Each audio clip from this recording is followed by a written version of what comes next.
Je m'appelle Émilie. Ma dernière expérience en date a donc été à la NRT au sein du programme Missing Script. Donc c'est surtout cette expérience que je vais vous retranscrire et c'est surtout cette expérience que je vais vous retranscrire et surtout le parcours un peu introspectif à travers cela. Donc pour vous resituer le contexte, j'étais au sein du programme Missing Script à l'Atelier national de recherche typographique. Et du coup, ce programme Missing Script était tout d'abord d'identifier et effectuer une étude typographique sur des systèmes d'écriture qui ne sont pas encore encodés dans le standard Unicode. Et du coup, ce programme est à la rencontre de 3 initiatives, donc la NRT, dont les étudiants y fournissent une expertise typographique. Ensuite, il y a l'Institut Design Libor créé par où travaille Johannes Bergerhausen, qui est l'initiateur du programme Missing Script. Donc il a créé entre autres le projet Decode Unicode et le projet de Word Writing System qui répertorie tous les systèmes d'écriture qui ne sont pas encore dans l'Unicode. Et ensuite nous travaillons avec Berkeley, donc le Script Encoding Initiative, représenté par Deborah Anderson, qui représentait donc tout le consortium Unicode qui mettait tous les spécialistes en lien. Donc, en tant que dessinatrice de caractères et qu'étudiante, je me suis intéressée à la problématique de dessiner une police pour un système d'écriture épris de problématiques sociétales dues au colonialisme. Donc, j'ai choisi d'effectuer un travail typographique sur le cas d'un système d'écriture créole. J'avais vraiment ça dans l'idée quand je suis rentrée dans le programme. Et dans ces systèmes d'écriture créole, il n'y a que la FACA.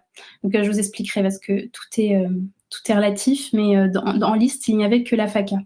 Donc, il est originaire du Suriname, mais vous le verrez, c'est un syllabaire qui est représentatif de notre héritage des enjeux du colonialisme dans la culture graphique africaine.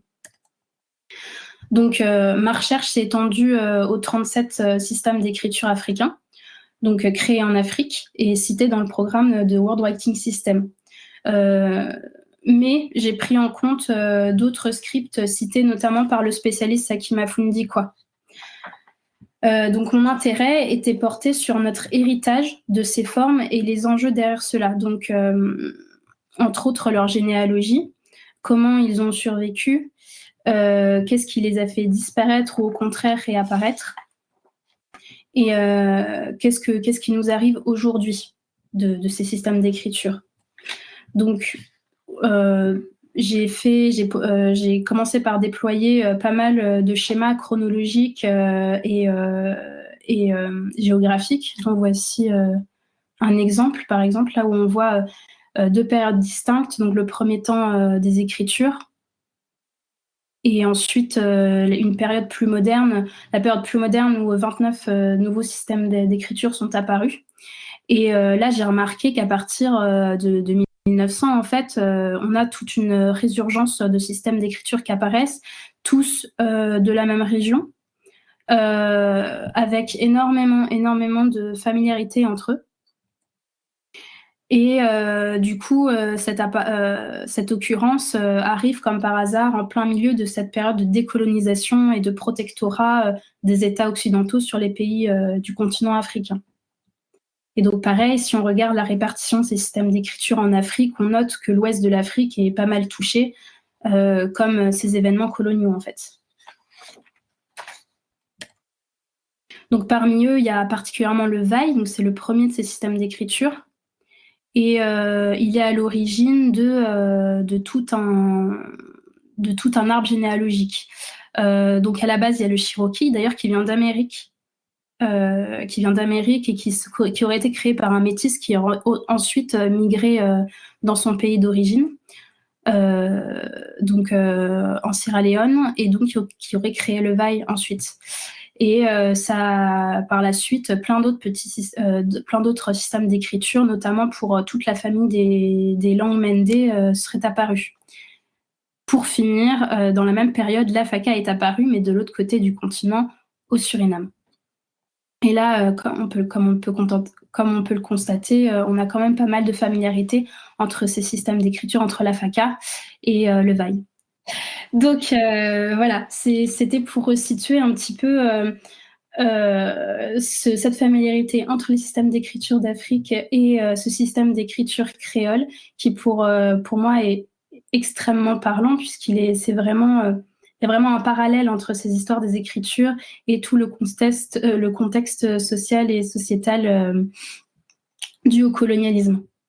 Donc la FACA a été créée en 1900 au Suriname par un membre de la population Njuka qui s'appelle Afaka Atumizi. Le langage s'appelle Njuka. Il y a actuellement 50 000 interlocuteurs, dont 5% seulement utilisent l'Afaka. Il faut savoir que ces 5% sont en général des personnes âgées qui n'ont pas forcément des outils numériques. Pour le moment, le système d'écriture n'est pas encodé dans l'Unicode. Il a seulement ce qu'on appelle une proposal, c'est-à-dire un petit fichier avec une fiche qui dit toutes ses caractéristiques et qui propose, qui préconise le nombre de cases pour son entrée dans le système d'écriture, dans l'Unicode, pardon. Donc il a été créé en 1900, mais le créateur a seulement voulu le diffuser en 1910 quand la comète de Halley est passée. Donc cette comète, elle est assez importante puisque elle est vraiment le prétexte de diffusion. Et cette histoire de comète, c'est quelque chose qui revient souvent en fait dans la création des différents systèmes d'écriture africains. Donc c'est quelque chose que j'aurais voulu creuser. Je sais pas trop si c'est propice du coup à la culture de l'Ouest de l'Afrique, ou alors si c'est quelque chose qui est utilisé puisque la comète est aussi un symbole dans la culture chrétienne. Est-ce que c'est quelque chose qui est réutilisé pour réintroduire à chaque fois et réintroduire une espèce d'autorité et un côté mystique et donc une autorité au système d'écriture? Donc c'est quelque chose que je n'ai pas encore creusé. Mais le fait est qu'elle revient souvent dans chacune des histoires des systèmes d'écriture d'Afrique.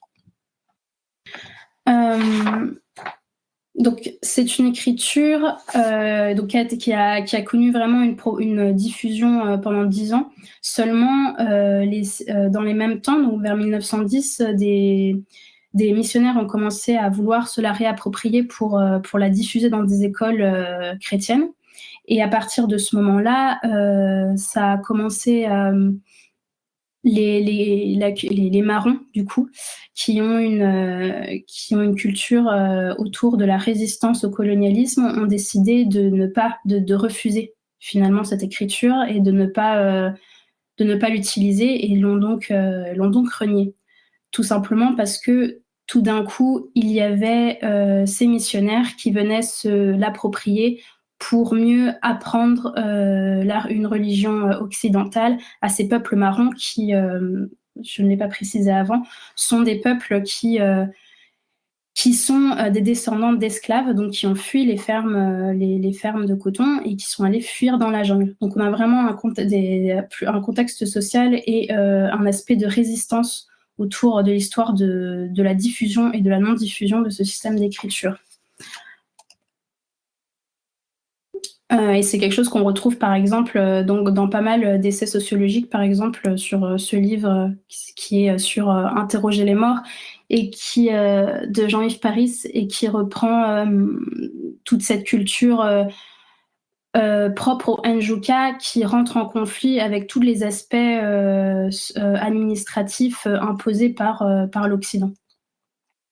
Donc à partir de cette histoire, je me demandais, la FACA a déjà connu un contexte de création et de diffusion assez complexe, du fait que sa position de système d'écriture est un témoin, est un outil clé pour la diffusion de telle ou telle culture, et donc de la diffusion ou de telle ou telle politique. En Afrique, pas mal de systèmes d'écriture ont été interdits au profit du latin et d'autres ont été créés tout simplement pour résister au colonialisme. Il y a exactement les mêmes enjeux sur la FACA. Donc, dans cet aspect, comment aujourd'hui on peut, je m'interrogeais sur comment aujourd'hui on peut aborder la création d'une police d'écriture pour une diffusion numérique dans un contexte qui est de plus en plus finalement mondialisé. Et pour moi, la démarche de création typographique, elle est forcément avoir des effets sur la forme et aussi sur les usages de la du système d'écriture. C'est pourquoi pendant toute ma recherche, j'ai eu beaucoup de prudence à décider d'une forme ou d'une autre. Et j'avais aussi tout ce questionnement sur ma légitimité à décider de telle ou telle forme pour un système d'écriture qui n'avait presque pas de précédent typographiquement. Et pour vous donner un exemple de comment le choix de l'usage et les exigences qu'on a sur le système d'écriture a un effet sur la forme typographique. Je voudrais mettre en évidence le travail de Adjo Archer. C'est un designer typographe originaire de Cuba. Donc il s'est intéressé aussi à la FACA. Et il a décidé de créer des diacritiques. Pourquoi des diacritiques ? Il a travaillé avec Michael Everson, qui est linguiste, et il voulait donc étoffer la langue Njuka, qui aurait des prononciations modernes légèrement différentes d'il y a 120 ans. Et il a décidé d'ajouter des diacritiques. Donc là, on n'est plus vraiment sur juste un design de police de caractère, on est aussi sur la modification d'un processus de lecture. Et quant à moi, je me suis plutôt basée sur les écrits et sur la vie de Lede Boukouman. Donc Lede Boukouman en Njuka, c'est de Ed Boukman, donc le grand connaisseur du système d'écriture, et c'est une tradition Njuka qui perdure depuis la création de cette écriture. Aujourd'hui, le Lede Boukouman s'appelle André Pakosi et travaille à diffuser des documents, des archives sur la culture Njuka à travers beaucoup de sources, de lettres, de prières qui sont écrites à la main en Njuka.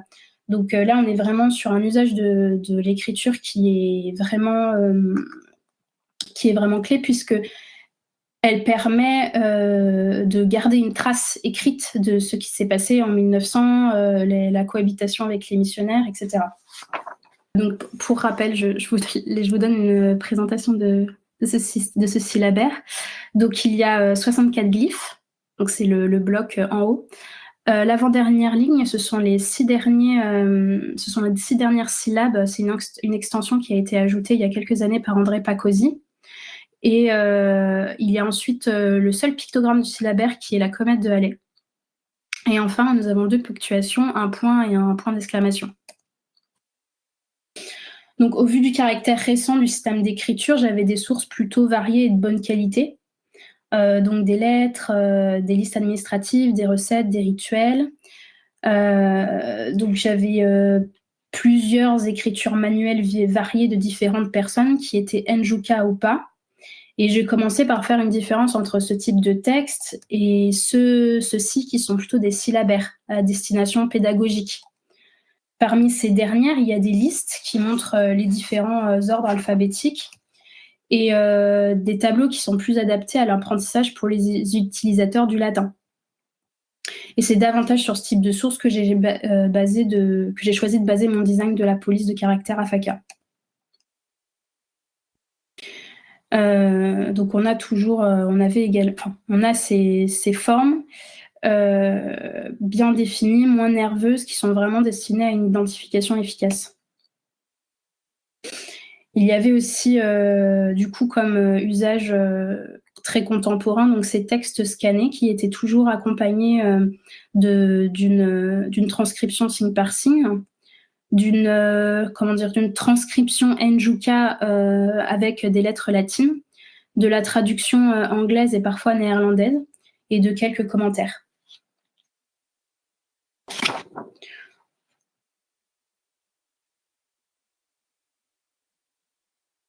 Donc, chaque glyphe était exécuté en général avec du stylo. Et c'est pour ça que je gardais un contraste plutôt faible dans mes formes typographiques. On avait des motifs assez variés, plus ou moins géométriques et organiques, mais certaines caractéristiques restaient assez redondantes. Donc, je fais une transition pour vous expliquer comment j'ai abordé ces variations en tant que typographe qui ne maîtrisait absolument pas l'écriture et qui devait se retrouver dans tous ces signes. Donc, j'ai tenté de faire un rapport sur quels étaient ces types de variations et dans quel contexte ils survenaient. Donc, j'ai écrit par la suite j'ai rédigé par la suite une espèce d'annexe où je montrais toutes les formes possibles et toutes les redondances et surtout comment et par qui elles avaient tendance à réapparaître. Parce que c'est très important. C'était très important en fait. L'auteur de la forme était très importante et m'a beaucoup influencé du coup sur mes choix. Dans les plus courantes de ces variations, il y avait souvent sur l'orientation et la symétrie. Donc ces deux syllabes, elles en sont particulièrement représentatives. Ce sont tout le temps les mêmes. Entre elles, elles conservent une symétrie régulière, mais d'un texte à l'autre, elles étaient soit tournées vers l'extérieur, soit vers l'intérieur, et proposaient des degrés de rotondité et des hauteurs très différentes. Et il y avait aussi cette syllabe mi qui m'a posé beaucoup de problèmes, car elle possédait beaucoup de variations dans son processus d'exécution et dans son interprétation de la forme. Donc on était vraiment sur des formes complètement différentes et des fois qui ressemblaient beaucoup à d'autres glyphes. On avait aussi ces caractères qui présentaient des versions plus ou moins anguleuses, donc qui étaient plus selon la dynamique et l'amplitude de la main. Donc, et d'autres avec des géométrisations et de la cursivité toutes relatives aussi selon la personne qui écrivait. Et une dernière difficulté sur ces différentes variations, c'était l'interprétation de l'auteur. Et là, il y avait vraiment, on voyait toute l'importance de l'identité de cet auteur. Donc, ce glyphe, c'est le glyphe Bo. Et autant sur les lettres écrites par des Njuka, elles ressemblaient vraiment à un ovale légèrement biais avec un trait tout simplement à l'intérieur, coupé d'un trait. Autant sur les documents, les abécédaires rédigés par les missionnaires, elles ressemblaient à une plume. Il y avait des fois vraiment l'infection d'une plume, vraiment le dessin d'une plume, quoi. Donc, cela m'a fait vraiment considérer le risque de la figuration et de la surinterprétation. Et d'ailleurs, un de mes premiers réflexes, quand j'ai commencé le programme, ça a été d'essentialiser certaines formes et de les géométriser presque à l'extrême. Donc ça, c'est un de mes premiers dessins.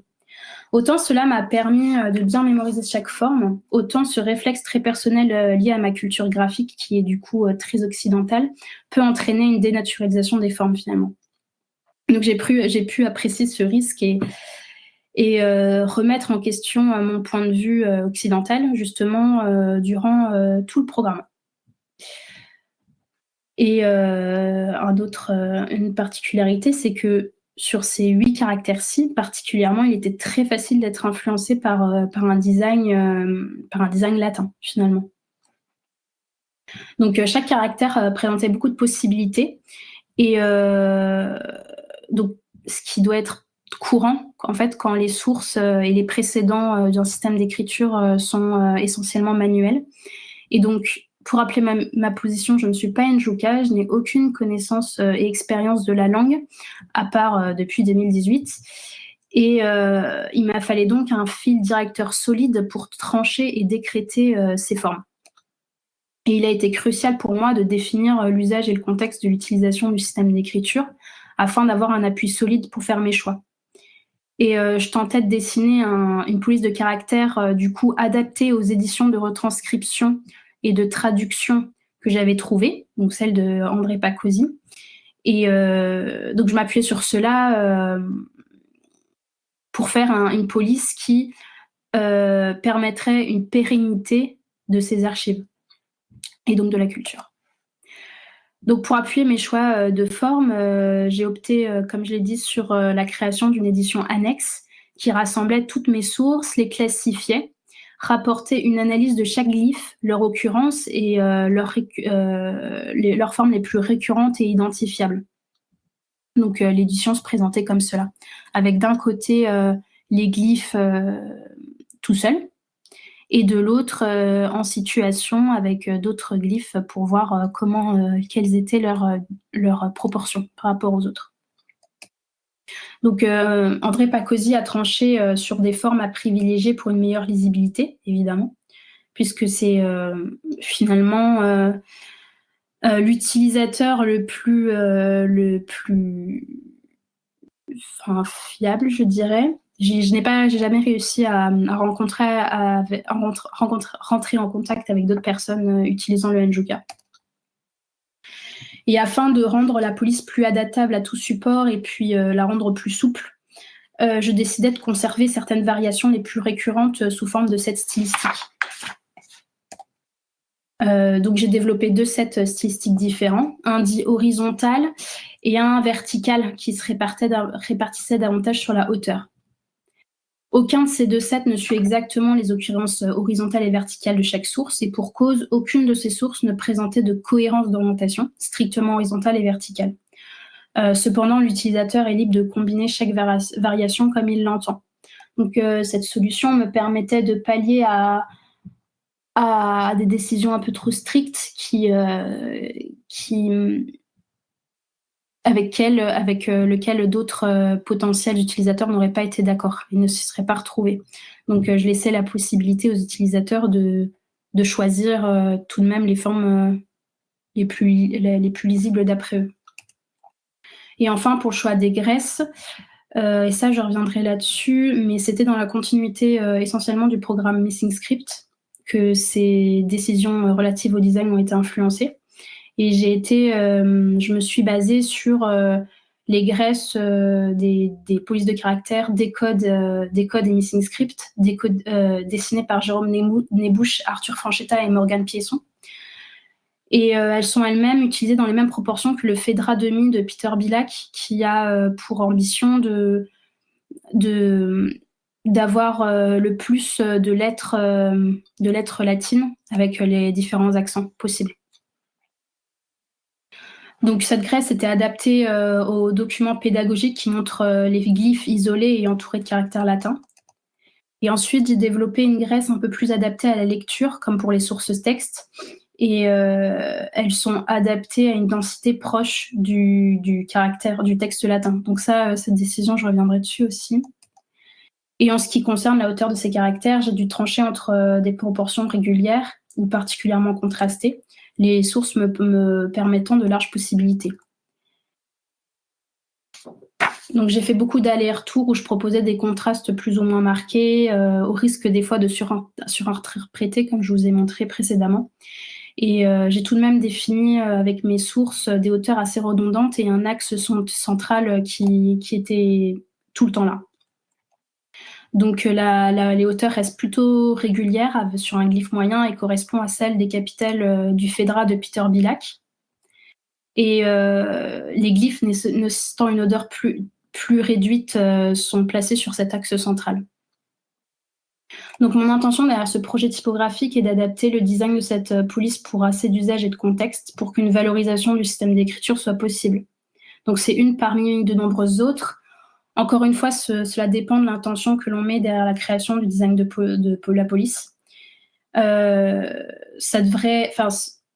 syllabaire d'Afaka Atomizi devrait être intégré prochainement dans l'Unicode. C'est un peu tôt pour prédire l'évolution de ce système d'écriture, de son usage et de toute la culture Njuka derrière cela, de toute l'histoire.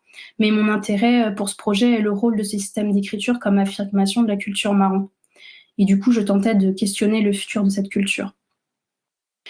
En ce qui concerne le devenir de cette fonte, elle est open source. Elle sera prête à être diffusée prochainement.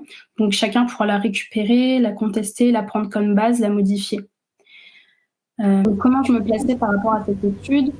Pour le moment, je dirais que les systèmes d'écriture africains sont pour moi une voie pour étudier le rapport occidental que l'on a aux signes africains et créoles. Et je souhaitais élargir ma recherche généalogique aux écritures et aux signes créoles, pas seulement américains, il y en a peu, mais aussi océaniens. Cette enquête m'a permis de faire un point sur ce que nous avions comme info sur les systèmes d'écriture d'Afrique.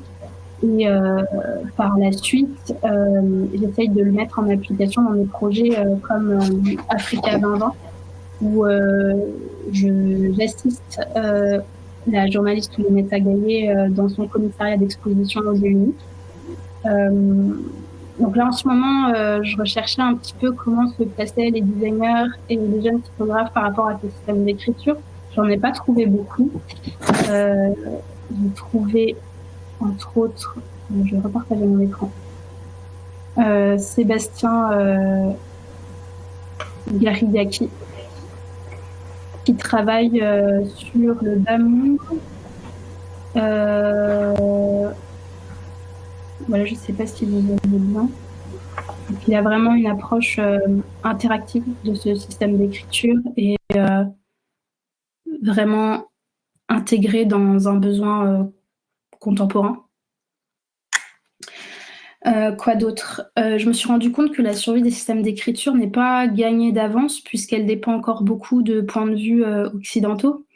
Et entre autres, j'ai eu cette conversation, enfin ce débat avec le linguiste Michael Everson qui critiquait fortement cette résurgence de cette étoile qui arriverait donner ou de cette apparition, de ce spectre qui viendrait demander à quelqu'un de créer un système d'écriture avec tout un mythe derrière. Donc il était assez critique par rapport à cela et il doutait du coup de la légitimité de chacun de ces systèmes d'écriture à rentrer dans l'Unicode cet Unicode qui aurait des critères très stricts. Et du coup, je suis d'accord avec toi, Lorraine, je m'interroge sur ce canon eurocentré qui fait que les formes graphiques africaines ont très peu de place finalement pour le moment. Et du coup, ce système d'écriture aussi, c'était aussi une façon de me demander comment aujourd'hui, nous, on les accueille en Occident, comment on les présente. Est-ce que toutes les archives que l'on a, c'est beaucoup écrites par des africanistes dans les années 60, donc avec un point de vue assez biaisé quand même. Comment aujourd'hui on les accueille, comment on remet en question aussi notre point de vue. Voilà.